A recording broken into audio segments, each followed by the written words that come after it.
Amor e educação.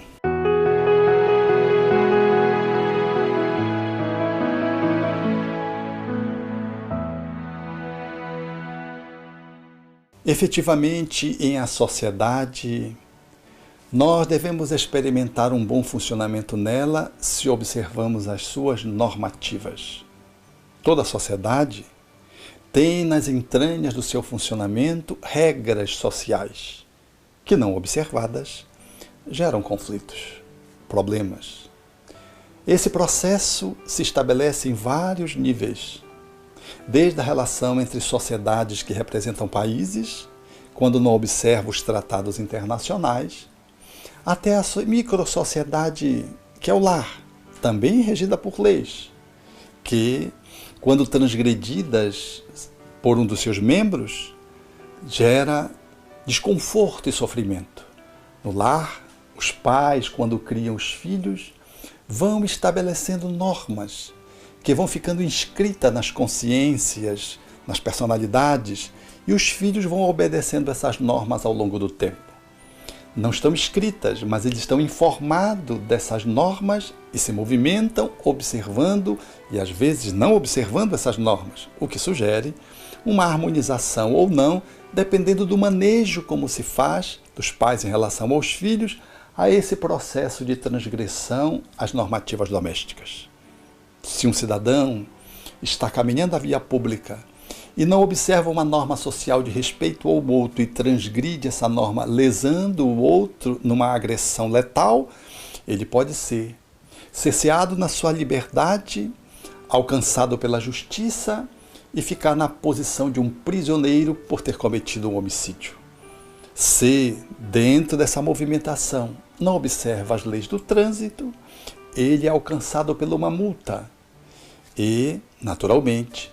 deverá responder economicamente e, às vezes, perdendo a sua carta de motorista, se esse processo de recorrência exorbita as normas estabelecidas pelo Código de Trânsito. No trabalho, o mesmo fenômeno se dá. Há toda uma forma de se posicionar dentro do lar, obedecendo às leis que regem as leis trabalhistas, da sociedade e da empresa, pública ou privada, e que, não observadas, levam a observações, sanções e, às vezes, até a dispensa do funcionário. Assim, para que o ser humano possa funcionar de uma forma adequada no âmbito da sua interação social, estabelecendo uma convivência que possa ser efetiva e até afetiva, ele precisa saber das leis. Por isso, a informação é um elemento fundamental para que possamos exercer a nossa cidadania nos espaços sociais, possamos exercer a nossa atividade no trabalho profissional,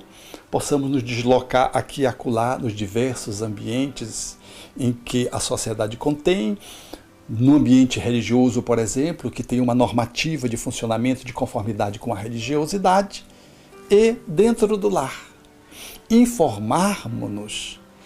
é elemento de urgência para que possamos, em observando as leis, estabelecermos uma boa interação social e até para mudarmos essas normativas e leis quando elas estão caducas ou não estão adequadas, seja no lar, seja até numa constituição de um país. Todavia, ainda que se observe essas leis, tomando a informação, isso não é suficiente. Há uma necessidade fundamental de se considerar de que uma sociedade não funciona bem só porque está bem informada. Ela precisa estar bem formada, ou seja, o indivíduo precisa mais do que ter informações que lhe gerem conhecimentos. Ele precisa ter uma argamassa de experiência vivencial que lhe enseje pela via da educação uma movimentação de um ser efetivamente integral na sua postura, de dentro para fora, e sendo trabalhado pelo processo da educação, ele alcançará a sabedoria. Porque se a informação gera o conhecimento e a apropriação, portanto, de normas na nossa cabeça, isso não nos transforma em seres que possamos ter condutas adequadas se há um corte entre o conhecimento e a sabedoria, entre a informação e a experiência vivencial. A experiência vivencial, portanto, ela é fundamental para que o indivíduo logre estabelecer sucesso na sua movimentação ampla, desde a família até o espaço da via pública. O processo da educação, portanto, aquele que vai para além das informações meramente conceituais, das regras, vai fazer com que o cidadão não só observe as regras, mas as transforme quando elas não estão efetivamente atendendo às necessidades individuais e coletivas. Todavia, a nossa sociedade não preconiza a educação. Ela favorece muito a informação, o conhecimento, mas não a sabedoria, a experiência.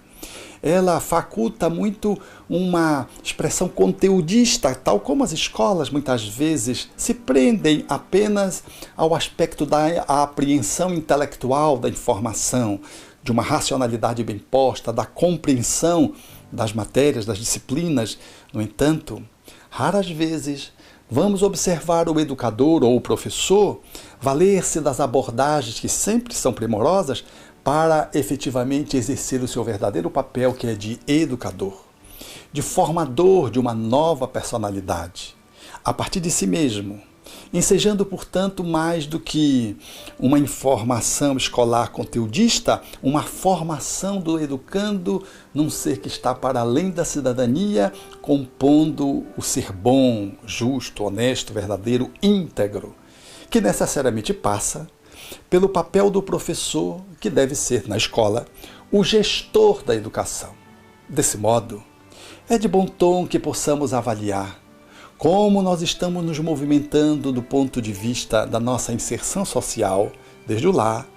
até a forma mais abrangente nas viagens internacionais que possamos fazer, para darmos conta se estamos apenas aprisionados à apreensão das informações, que às vezes podem ser muito bem manipuladas pelo sofisma, pela sagacidade, pela astúcia, ou se somos seres que estamos procurando fazer um foco para além do cérebro, alcançando o coração, a fim de que a nossa movimentação possa concretizar o saber, possa concretizar, portanto, uma atitude profunda, vigorosa, robusta, capaz não só de observar leis, mas de transformá-las, sendo o agente da transformação mediante o processo do diálogo, os processos que envolvem os escaninhos do lar ao social, através dos fóruns adequados, no qual você, mediante o saber, é capaz de reformatar leis, normas e regras, estabelecendo, portanto, uma nova performance para que você possa se movimentar adequadamente. O Espiritismo tem uma contribuição nessa perspectiva.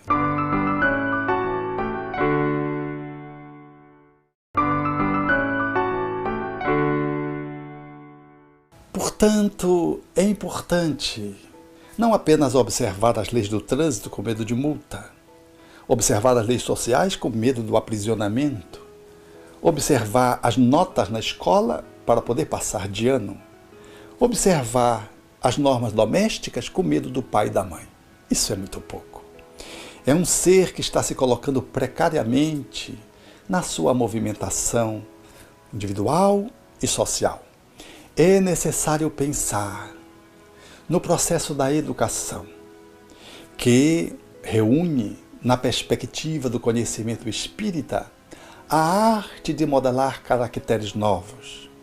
de esculpir um novo caráter e de que, portanto,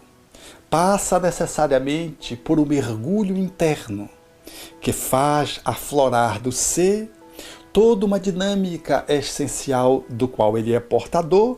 na direção da estrutura das suas interações afetivas, sociais, profissionais, educacionais,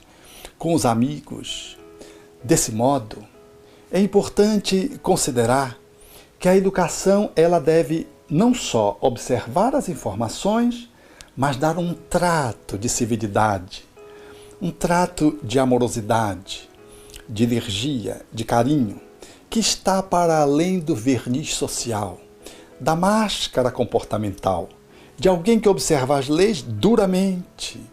e que o faz de uma forma fria. Quando observamos a educação, que começa na intimidade doméstica, o ser que ali é capaz de observar as leis da família, que é um grupo essencialmente emocional, e ele é capaz de poder, pela via da educação, fazer uma interação profunda, afetiva, este ser, que vai construindo caracteres, estabelecendo novos hábitos, quando o lar exporta-o para os diversos outros grupos sociais, ele vai comparecer sendo um profissional diferenciado.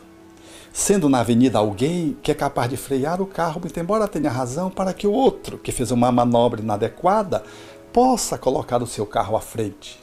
Não trancará, de modo algum, o trânsito numa esquina, nos congestionamentos infindáveis das grandes urbes. Ele estará sempre pensando nos outros, muito embora a preferencial possa ser dele e ele possa